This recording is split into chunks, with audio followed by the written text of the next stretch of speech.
просьбой рассказать об этой истории ко мне обратились тогда, когда история уже началась, но она еще не вылилась в трагедию. В начале марта в Авдеевке, да, именно в Авдеевке, которая стала украинским Алеппо, в которой воины света за своими широкими спинами прячут местное население, произошла некая история. Начали разыскивать человека. Не выходит на связь. Еремин Владимир Анатольевич, 73-го года рождения. Просьба всем, кто в курсе его местонахождения или видели его, сообщить. Родные волнуются. Буквально через неделю Владимира обнаружили, но обнаружили уже мертвым, обнаружили его в Красногоровке. У него были сломаны все ребра, отбиты почки, порвана печень. И уже впоследствии были задержаны воины света, воины добра. Мы пока что не знаем четко, к какой бригаде они принадлежат и что это за военные, но что волнует людей, которые в курсе этой ситуации? То, что эта ситуация не получила никакой огласки. То, что эту ситуацию не освещают в СМИ, не рассказывают о ней, как рассказывают обычно, о ситуациях даже менее значимых, но в которых не замешаны воины света, воины добра. Со своей стороны мы решили придать огласке данную ситуацию, для того, чтобы ее не смогли замять. У меня на прямой связи товарищ Владимира. Недавно ездил в Авдеевку, я в этом месяце встречался с Володей. Вот. Ну, в группе появилась информация, что он пропал 3 марта. Начал связываться с родственниками. Рассказали, что 3 марта он ждал жену с ребенком. Должны были приехать, так как они сейчас проживают на территории. Давайте лучше так.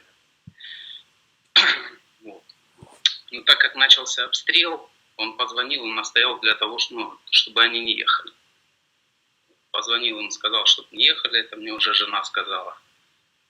И после этого вечером пошел, он работал в универмаге, пошел со своими работниками там, товарищами, выпивать в кафе.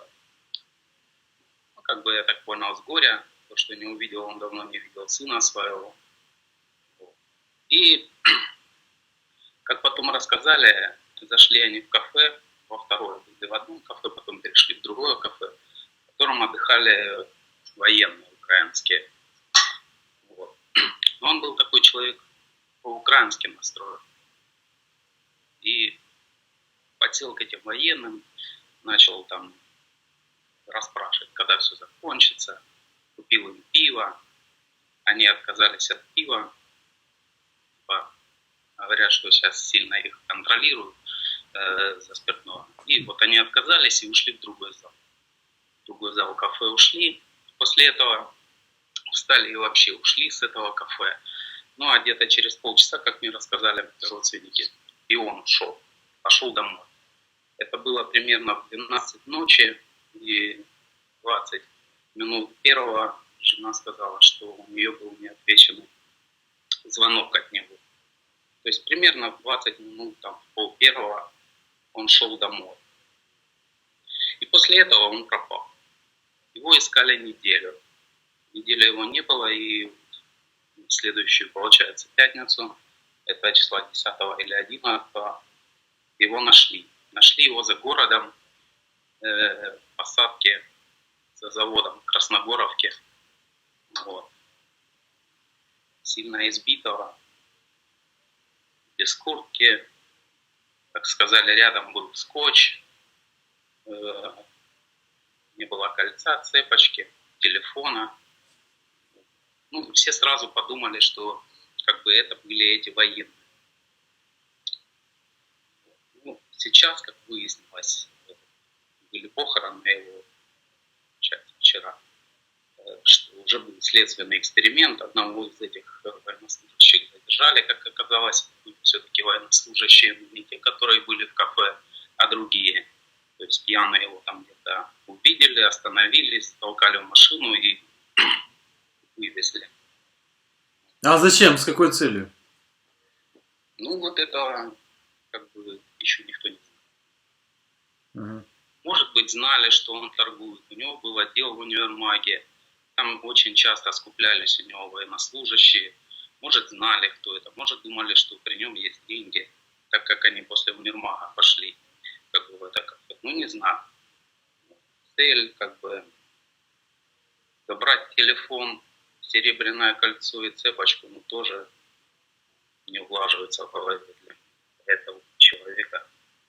Ну, как бы, дело в том, что никакой информации об этом нет ни в интернете, ни в телевидении. Все это как-то заминается.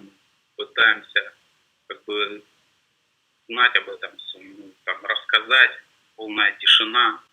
Ну, потому что это же Авдеевка, получается, что, в общем-то, ну, не укладывается это, наверное, в какую-то общую концепцию. Да, это как бы не тот формат, что можно рассказывать. Вообще, что сейчас известно? То есть задержаны эти военнослужащие? Задержан один, я так понял, или два, ну, там, я так понял, 3 было, кого-то еще не задержали. Просто, учитывая эту ситуацию, которая сейчас в Украине, там могут прийти побратимы там какие-то, которые там скажут нет, там, или там будут блокировать здание. Да, ну вот как-то вот тишина вот это сильно пугает. Угу. Ну, а на местном уровне, то есть все знают, что это произошло, все знают, что это убили военнослужащие, да, ну, то есть... Или... Знаю, было, говорят, полгорода почти там на похоронах. Ну, все знают, и вот в группе тишина, никто ничего. Поймают какого-нибудь там местного жителя с марихуаной или с патронами. Об этом трубят все. Это показывают и по каналам, и показывают и в интернете везде. Mm-hmm. Убили военнослужащие местного жителя. Причем я бы понял, если бы он там выступал где-то против, он там был бы против Украины. Так он наоборот, он был за Украину. Он все время, ну, вот как мне даже рассказывают, ну я его хорошо знаю, он там угощает кофе там где-то, ну у нас в самом универмаге. Говорят, он солдат угощал постоянно то кофе, то, там, чаем, еще что-то. Я понимаю, если бы это был других взглядов человек, где-то они там перехлестнулись, он бы там не те вопросы задавал, и за это там его... Ну, допустим, я бы, допустим, не понял и этого, да, но это было бы хотя бы логично. Ну да, хотя бы какое-то было объяснение. А это далеко находится то место, где его нашли, от того места, где он пропал? Да, дело в том, что его туда вывести просто так или пройти пешком, он бы, ну как, это далеко, да. Во-первых, надо проехать блокпосты. То есть его везли, это по-любому проезжали через блокпосты. У нас на всех въездах в город стоят блокпосты. Его провозили, знали по-любому те военнослужащие, которые там стоят. Ну, то есть, везут человека явно не по его воле, и мимо блокпостов, проезжая блокпосты, получается, в курсе было много-много людей, правильно, этой ситуации? Ну, логично. Если как бы подумать о том, что это было 1:30 ночи, как минимум дежурные на этом блокпосту видели. Ага.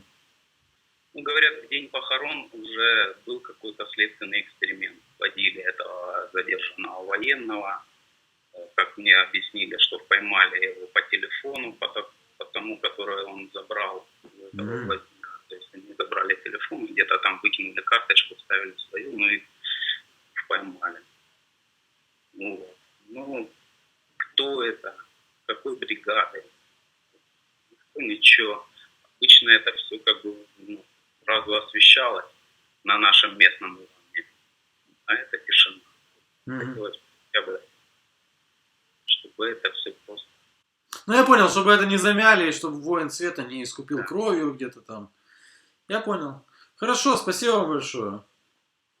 До свидания. По какой бы сторону разграничения вы ни жили, если в отношении вас или ваших близких совершено преступление, добивайтесь огласки всеми возможными путями. Лично я всегда открыт, и со мной очень просто связаться. Надо просто написать и внятно объяснить ситуацию. В любом случае преступники или те, кто их покрывают, боятся света.